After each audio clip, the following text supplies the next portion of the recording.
지난주부터 팔복에 대해서 강해를 시작했습니다. 오늘 첫 번째 복, 심령이 가난한 자에 대한 말씀을 전합니다. 여러분, 가난을 어느 정도 경험해 보셨습니까? 배고픈 경험 어디까지 해 보셨습니까? 사람 배가 고프면 배가 아픈 것이 아니라 마음이 아프지요. 배고픈 자는 코가 예민합니다. 길거리를 지날 때에 음식점에서 저 멀리서 풍겨오는 그 음식 냄새까지도 그 사람을 못 견디게 만듭니다. 속된 말로 미칠 지경이 돼요. 배고픈데 음식 냄새까지 나면 배가 더 고파집니다. 아주 절박하지요. 배고픈 자의 생각은 단순합니다. 보는 것도 전부 먹는 것으로밖에 보이지 않아요. 전부가 먹을 것으로 보입니다. 생각도 먹고 싶은 생각 외에는 아무것도 없어요. 절박하지요. 예수님께서 광야에서 시험 받으실 때 40일을 밤낮으로 금식하신 후에 줄이신지라, 줄이셨다 그랬어요. 즉 배가 고프셨다는 말씀입니다. 그때 마귀가 예수님께 와서 시험하는 그 시험을 받으셨다고 성경은 말씀하고 있습니다. 마귀가 시험을 해서가 아니라 사실은 예수님께서 배가 고프셨던 거예요. 참 지극히 실제적이고 인간적인 모습을 여기서 볼 수 있어요. 광야에 놓여 있는 돌덩이, 여기저기 굴러다니는 이 돌들을 보고 저 돌이 떡이 되었으면 좋겠다라는 생각 자연스럽게 드는 것입니다. 돌이 떡으로 보이더라 그 말입니다. 돌덩이가 떡덩이로 보인다는 말씀이지요. 미칠 지경입니다. 그리고 속에서 끓어오르는 거예요. 내가 하나님의 아들이 아니냐, 이 돌들로 떡덩이가 되게 해서 만들어 먹을까 하는 생각이 왜 안 났겠습니까? 절박한 시험이 예수님에게 있었습니다. 니코스 카잔차키스의 그 최후의 유혹이라는 책에 보면 이 소설입니다. 이 장면, 예수님의 이 40일 그 금식 기도하시면서 마귀에게 유혹받는 그 장면을 정말 좀 잘 묘사를 했어요. 예수님의 눈이 휑하니 들어가고, 주위에서는 짐승들의 눈이 반짝반짝 빛나면서 이 예수님 주위에서 으르렁거리고 다니고 있고, 그리고 만물들이 다 먹거리로 보이는 겁니다. 자, 여러분, 우리 누가복음 15장에서 보면 탕자의 비유 잘 아시지 않습니까? 탕자가 아버지에게 자기의 분깃을 달라고 요구해서 그 뺐다시피 해서 그 분깃 받아가지고 먼 나라로 갔습니다. 자세히 보십시오. 탕자가 집으로 돌아온 이유가 뭡니까? 집으로 돌아온 동기가 어디에 있습니까? 우린 그걸 잘 몰라요. 왜요? 내 경험이 아니니까요. 내가 그 같은 경험을 하지 않았기 때문에 그냥 넘어가기 쉽습니다. 그러나 성경은 이렇게 말씀합니다. 나는 여기서 줄여 죽는구나. 배고파 죽을 지경 굶어 죽을 지경 되니까 정신이 없는 거예요. 그 본문 누가복음 15장 14절을 보면 이렇게 묘사되어 있어요. 다 없이 한 후 그 나라에 크게 흉년이 들어 저가 비로소 궁핍한지라 가서 그 나라 백성 중 하나에 붙여 사니 그가 저를 들러보내어 돼지를 치게 하였는데 저가 돼지 먹는 쥐엄 열매로 배를 채우고자 하되 주는 자가 없는지라. 이에 스스로 돌이켜 가로되 내 아버지에게는 양식이 풍족한 품꾼이 얼마나 많은고 나는 여기서 줄여 죽는구나. 배고파 죽는구나. 이때 정신이 들어온 겁니다. 이제는 뭐 체면이고 명예고 뭐 자존심이고 그까짓 것들이 문제가 되지 않습니다. 아버지가 나를 어떻게 대할고 내가 어떻게 지내왔는고 아무것도 생각나지 않는 거예요. 만약에 그가 거기서 조금이라도 성공을 했다, 뭐 조금 이에 풀칠할 정도만 됐다 그래도 아마 아버지 생각 안 했을 거예요. 안 돌아갔을 거예요. 굶어 죽을 지경만 안 되었어도 그는 아버지께로 안 돌아갔을 거라 그 말입니다. 꼭 죽게 되었기 때문에 집으로 돌아간 거예요. 기생들과 술집에서 지내던 것 다 쓸데없는 짓이었고 그동안 헛된 친구들 사귀었던 것도 다 소용이 없었습니다. 생각나는 것이라고는 오로지 하나, 뭘까요? 밥 한 그릇이에요. 단순하게, 성경은 아주 단순합니다. 밥 한 그릇이에요.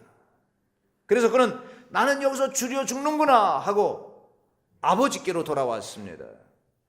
아버지를 생각하게 된 것은 자기 배가 너무 고팠기 때문에 그런 거예요. 절박한 가난이 그를 아버지께로 돌아가게 하는 원인이 됐습니다. 이것을 잊지 말아야 됩니다. 성경 2000년 역사를 가만히 보면 어디를 보든지 이 가난과 질병이 아니고는 하나님께로 돌아오지 않는다, 복음이 들어가지 않는다 라고 하는 것을 역사는 증언해주고 있어요. 여러분, 우리 민족 보세요. 일본은 우리보다 100년 먼저, 200년 먼저 복음이 들어갔어요. 0.2%도 안 돼요, 예수 믿는 사람들이. 근데 우리는 이제 100년 조금 넘었습니다. 그런데 예수 믿는 사람들이 10% 이상 되지 않습니까? 왜 그랬을까요? 다른 이유 아니죠. 배고팠기 때문에 그런 거예요. 이시조선 무너지고 아버지라고 생각했던 왕도 이제 폐위돼 버리고, 그리고 일본 사람들에서 다 긁어가 버리고 먹을 게 아무것도 없었습니다. 잘 아시지 않습니까? 그러니까 어떻게 됩니까? 그리고 이제 또 6.25 전쟁 나서 다 먹을 거 없어지고 다 하니까 아이고 아버지, 하나님을 찾더라 그 말입니다. 이게 어떻게 보면 우리 민족에서는 비극이지만 우리가 하나님을 찾는 동기가 되지 않았더냐 그 말입니다. 여러분, 똑같습니다.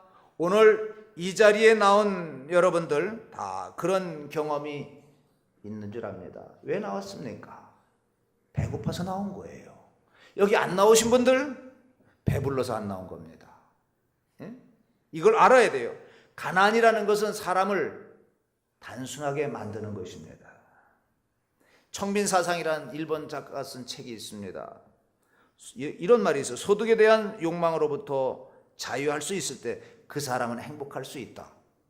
청빈을 자기 철학으로 삼을 수 있을 때 그는 비로소 행복할 수 있다. 돈이 있다고 돈에 미치는 노예가 되지 말고, 돈이 없다고 비굴해지지도 말고, 청빈 낙도 툭툭 털고 나면 마음이 편안하더라. 있으나 없는 듯, 없으나 있는 듯, 이 물질적 욕망 관계를 끊는 그 사람만이 자유와 행복을 누릴 수 있다. 이렇게 말하고 있어요. 저는 요즘 이렇게 매스컴을 보면서 마음이 아파요. 아니, 큰 대형 교회 목사님들, 또 참 이런 사회적인 어떤 영향력을 행사했던 그 큰 교회 목사님들이 은퇴할 때 왜 저렇게 해야 되나, 참 사회적 지탄의 대상이 되고 있다. 제가 누구라고 할 것 없이 잘 알지 않습니까? 여러 사람들이, 한두 사람이 아니고 여러 사람들이 그런 모습을 보인다 이 말이에요. 왜 끝에 가서 왜 저러냐 이 말이에요. 예? 왜 그런 추한 모습을 보이냐? 가난해지기 싫다라고 하는 보호 본능이 그의 마음에 들어가 있기 때문입니다. 지금까지 휘황찬란한 목회를 했는데 이제 가난해지기 싫다. 그 얘기는 뭘까요? 그건 지금까지 하나님을 향하여 바로 가지 않고 물질을 보고 왔다는 얘기입니다. 그것이 그 마지막 결론의 모습이 그렇게 추한 모습으로 드러나고 있다. 그걸 보면서 참 마음이 아파요. 여러분, 가난한 자에게는 필요한 것이 있어요. 뭘까요? 모든 필요한 것의 뿌리는 뭐냐면 돈입니다. 오직 그거 하나예요.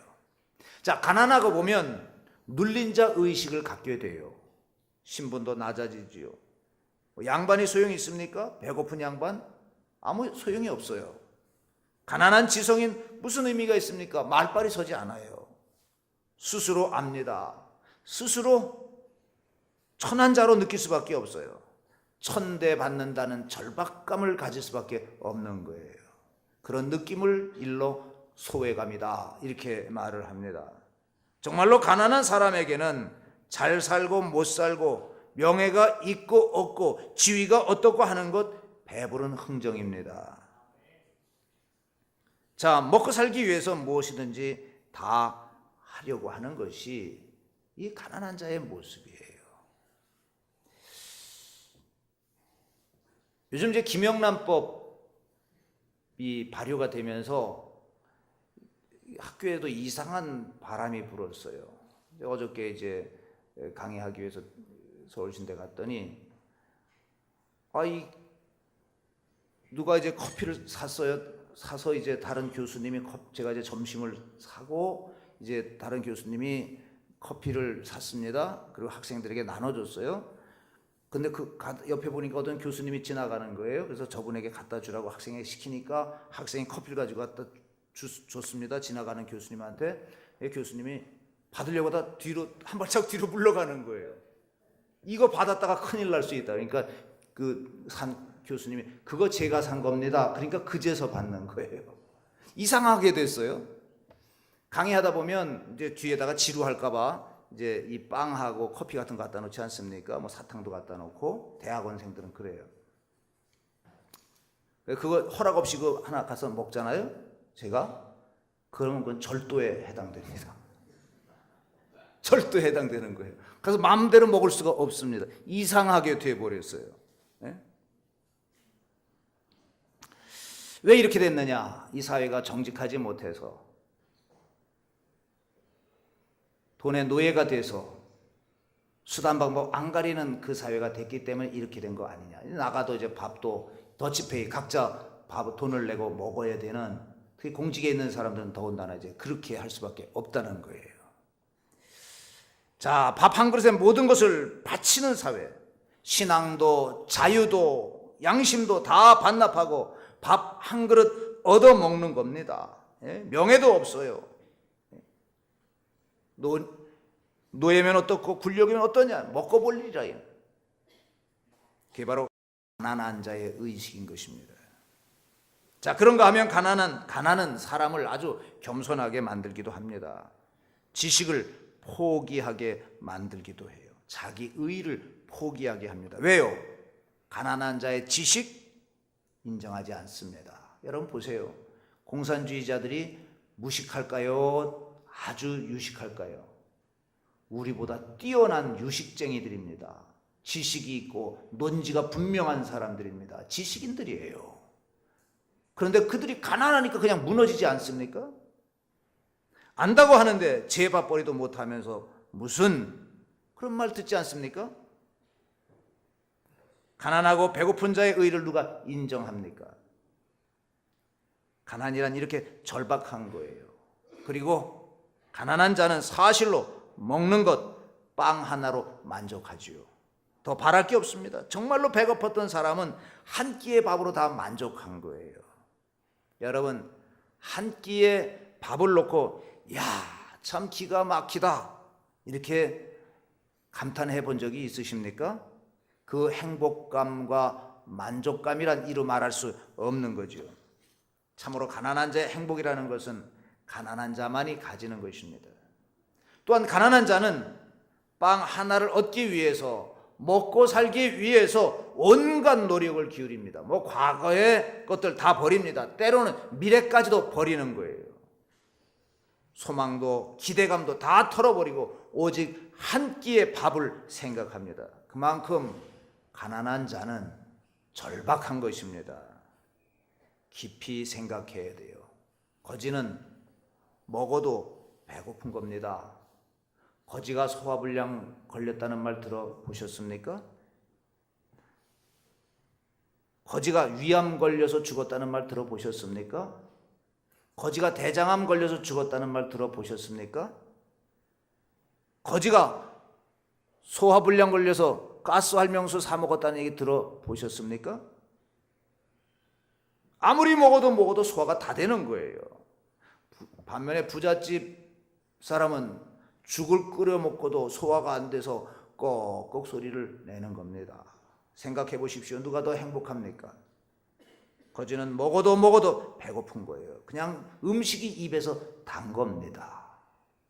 이 가난한 자에 대한 것을 제가 오늘 말씀을 드렸습니다. 오늘 성경은 뭘 말씀하실까요?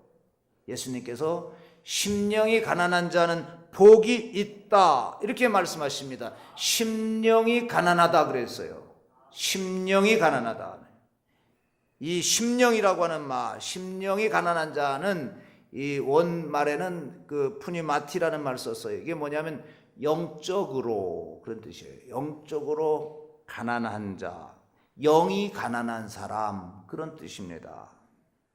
영적이라는 것은 신령한 것, 영원한 것, 하나님 나라의 기대감, 하나님 나라의 말씀, 진리에 대해 목마름, 이것을 영적이라 이렇게 말하는 것입니다. 영적인 그쪽으로 가난한 사람, 그쪽으로 가난을 느끼는 사람, 그 사람이 복이 있다고 예수님께서 말씀하셨습니다. 다시 말하면 하늘나라의 소망을 두는 사람, 하나님 나라에 목숨 거는 사람이 복이 있다는 말씀입니다. 가만히 보면 물질적으로 가난하여도 영적으로 교만한 사람 얼마든지 있을 수 있어요. 이 사람들은 하나님의 말씀을 받아들일 수 없어요. 받아들이지 못합니다. 영접하지 못합니다. 근데 어떤 사람은 물질적으로는 부하지만은 영적으로 아주 가난한 사람 볼 수 있습니다. 이렇게 가난한 사람들이 교회에 열심히 나오는 거 아닙니까? 심령적으로 가난한 사람, 영적으로 가난한 사람들이 교회에 열심히 나오는 거예요. 예? 낮에도 나오고 저녁에도 나오고 수요 예배도 나오고 새벽에도 나오고 금요 심야기도 나오고 금요일날 모여서 예배 드리는 이 구역 예배도 열심히 나오는 거. 왜 그렇게 나옵니까? 안 믿는 사람들이 보면 저거 미쳤나? 왜 저렇게 믿어야 되나? 이렇게 생각할 수 있어요. 그러나 왜 그렇게 그냥 교회에 매여서 사느냐 그 말이에요. 먹어도 배고프니까 그런 거예요. 아무리 하나님의 말씀을 받아도 늘 그냥 갈급함을 느끼는 거예요. 이게 영적으로 가난한 사람의 특징인 것입니다.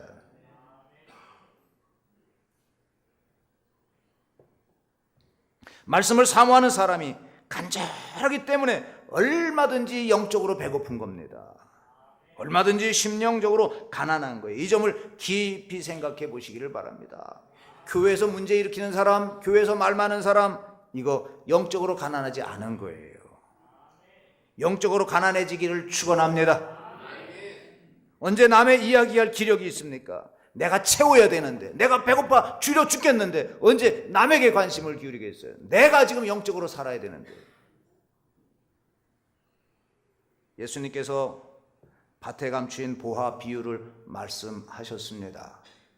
한 사람이 남의 밭을 갈다가 뭐가 덜커덕하고 걸려 나온 게 있어요. 뭐였습니까? 보물단지였습니다. 보물단지. 그걸 보고 얼른 묻었습니다. 그리고 집에 가서 어떻게 했어요? 자기 가산을 다 팔았습니다. 왜요? 이 밭을 사야 이게 내 것이 되기 때문에. 다 팔았어요. 다 팔았어요. 예? 그래서 그 밭을 샀습니다. 그걸 가난이라고 표현할 수가 있어요. 저것을 얻기 위해서라면 무엇이든지 다 바치겠다 이겁니다. 그런 마음이에요. 이런 사람이 심령이 가난한 사람이고 이 사람이 보화를 얻고 이 사람이 복이 있는 줄 믿으시기를 바랍니다. 지식에 대해서도 가난한 사람이 있어요. 신통치 않은 사람은 아는 것도 없으면서 다 아는 것처럼 뽐내요. 참으로 유식한 사람은 자기가 모른다는 것을 알기 때문에 공부하고 또 공부하고 배우고 탐구하고. 왜? 지식에 대해서 가난하기 때문에. 또 인격적으로 교만한 사람, 배부른 사람도 있습니다. 구제불능이에요. 그래서 한평생 성경을 가르치던 이 깔뱅이 이런 얘기를 했습니다. 장로교 창시자지요. 교만한 자에게 진리를 가르치는 것은 당나귀에게 노래를 가르치는 것보다 어렵다. 교만한 자에게 진리를? 그건 못할 일이라 그 말입니다. 바리새인들, 다 안다고 떠드는 사두개인들, 다 안다고는 자처하는 이 서기관들, 예수님께서 저들에게 가르칠 도리가 없었습니다. 하늘의 진리를 예수님께서 하늘에서 내려오셔서 이걸 가르쳐도 저들은 못 알아들었어요. 왜? 교만했기 때문에. 제가 목회하면서 제자 훈련을 쭉 시켜봤어요. 우리 교회에서도 이제 이 교육을 시키는 이제 시스템을 제가 우리 교회에 맞는 시스템을 다 이제 개발을 했어요. 이제 사이클을 돌릴 겁니다. 가르치다 보니까 목마른 자, 영적으로 가난한 자는 하나님의 말씀을 받고 배우기 위해서 고심참담합니다. 배우면서 그냥 말씀을 받아 먹는 모습이 정말 갈급해하는 것을 저는 보았어요. 그러나 배가 부른 사람은 퉁퉁거리기만 합니다. 이유가 많아요. 시간도 안 지켜요. 예?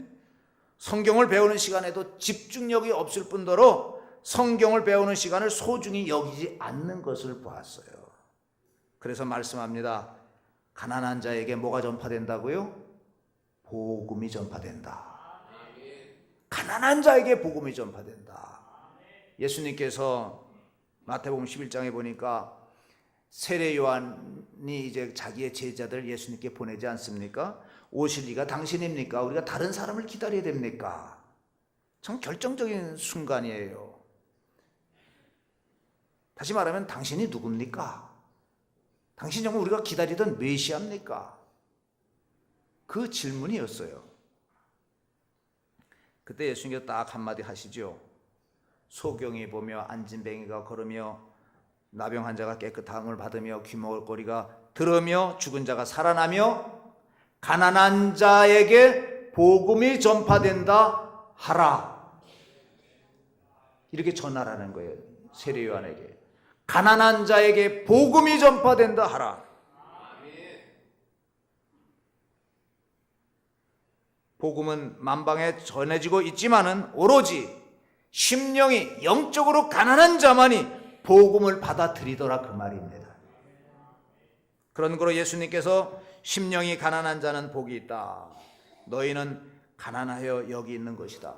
앞으로도 심령이 더 가난한 자가 되기를 바란다. 그래서 복을 받기를 바란다. 이렇게 말씀하셨습니다.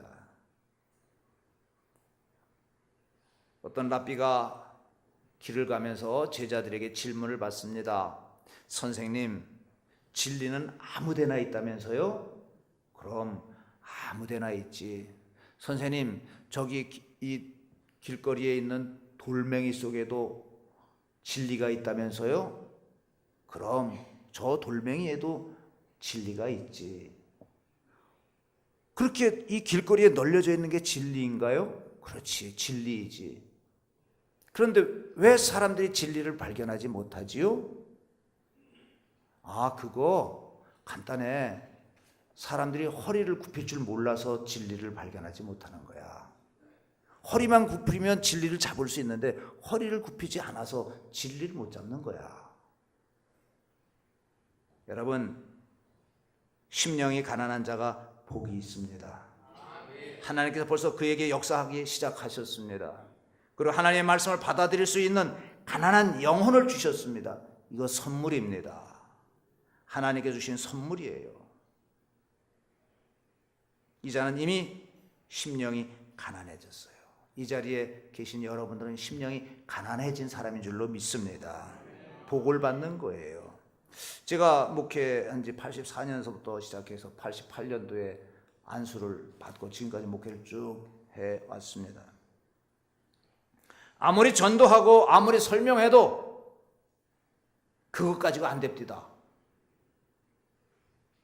기도하고 하나님 말씀을 가르쳐도 안 됩니다. 언제 이건 주님께서 직접 역사해 주셔야 역사가 일어나더라고요. 내 힘 가지고 되는 게 아니더라고요. 쉬운 말로 하면 다 같이 손 좀 봐줘야 되더라. 하나님께서 손 좀 봐주셔야 이 역사가 일어나지, 내가 아무리 여기서 악을 쓰고 뭐 피를 토하고 해도 안 되더라고 말이에요. 하나님께서 얘야 하고 손 좀 만져주실 때 그때 역사가 일어나더라고요. 예? 그때 가서 가난해져야 되니까, 가난해지니까 그때 가서 말씀을 받아들이더라 그 말입니다. 예?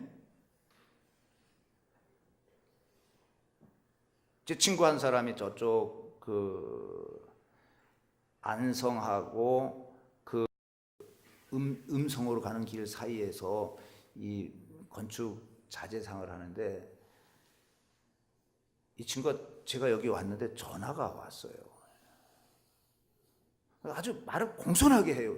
친구인데 고등학교 동창, 중고등학교 동창인데 그래서 야 종철아, 너 왜 말을 그렇게 하냐? 친구인데 좀 말 좀 놔라. 어색하게 왜 그래? 그랬더니 목사님인데 내가 어떻게 그렇게 하냐고. 그래서 제가 야 우리 친구다. 종철아 말 좀 놔라. 그랬더니 이종철이 아니고 전종철입니다. 그랬더니 나 교회 장로 됐어요. 그래요. 교회 장로가 됐대요. 아니 너 교회 다녔냐? 너 교만하기 이를 데 없는 네가 언제부터 교회 다녔냐? 그랬더니 사업 다 망하고 다 걷어말리고, 그리고 나서 그냥 천국의 의지 없어 손 들고 갑니다 하고 주님 앞에 나아가, 그때 예수님을 만났다는 거예요. 하나님이 그 친구 만져주신 거예요. 가난해졌어요. 완전히 가난해졌어요. 심령, 물질이 가난한 것이 아니라 심령이 완전히 녹아진 거예요. 가난해진 거예요. 그래서 그 친구 새 사람 되어서 열심히 충성하다가 결국 장로까지 됐다고 얘기를 해요. 사람이 가난해질 때까지는, 영혼이 가난해질 때까지는 복음이 될 수 없고, 진리가 진리 될 수가 없고, 예수님이 예수님 될 수가 없더라 그 말입니다. 심령이, 영혼이 가난할 때, 그때 그 사람이 하나님의 사람이 되는 것이고 천국이 저희 것이 된다라고 말씀하셨어요. 가난한 자는 복이 있나니, 심령이 가난한 자는 복이 있나니 천국이 저희 것이며 그랬습니다. 천국이 뭘까요? 천국은 궁극적으로 우리가 가야 될 저 영원한 하나님 나라를 천국이라고 말하고, 현실적으로는 하나님과 나와의 관계를 맺어가는 거예요. 하나님과 나와의 관계를 제대로 맺어가는 거예요. 그래서 나는 너의 하나님이 되고 너는 나의 백성이 되리라. 이 하나님의 관계가 맺어지는 거예요. 그래서 하나님의 통치를 받는 것이고 하나님의 지배를 받는 그곳이 바로 천국이다. 여러분들은 가난한 심령이 되어서 하나님의 지배를 받고 정말 하나님과 바른 관계를 맺어가는 복된 여러분들이 다 되시기를 주님의 이름으로 축원합니다. 하나님 아버지 감사합니다. 은혜 주셨습니다. 심령이 가난해지기를 원합니다. 아버지 하나님, 아직도 내 속에 심령이 열려지지 않고 심령이 하나님 앞에 바로 서지 못한 교만이 있습니까? 다 내려놓습니다. 주님, 우리는 의지할 게 없습니다. 하나님의 그 은총 아래 나아가는 것밖에는 우리의 영원히 살 길이 없습니다. 이것을 알기에 우리는 주님 앞에 나왔습니다. 주님, 우리를 받으시고 영원한 하나님의 백성으로 살게 하여 주옵소서. 천국이 우리의 것이 되는 것을 경험하며 내 속에 영원한 천국이 이루어지고 하나님과 나의 바른 관계가 맺어지고, 그래서 우리는 영원한 하나님 나라의 백성으로 살게 하여 주옵소서. 예수님의 이름으로 간절히 기도하옵나이다. 아멘.